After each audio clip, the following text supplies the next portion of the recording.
Bu alemde türünüp ben kızılanı gördüm. Güzellerin içidim, tallapmışıydım.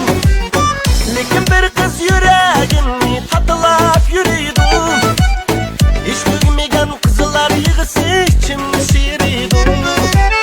Yakim ben bir kız kalbini düşenmedim o. Kızı balanım deydi, kızı balanım deydi. Kızı balanım deydi, canını alımen, cinini alımen hey deydi. Kızı balanım deydi, kızı balanım deydi. Bilmedim kızı balanım deydi, canını alımen, cinini alımen hey deydi.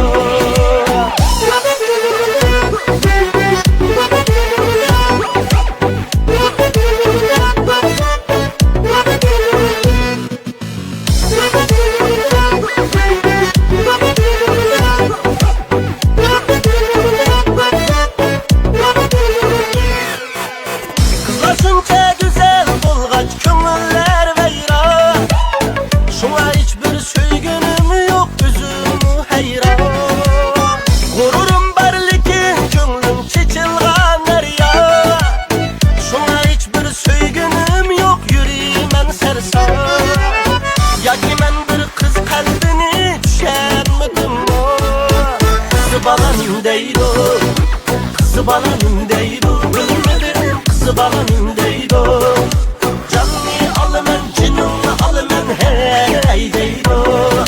Kızı balanım deydi.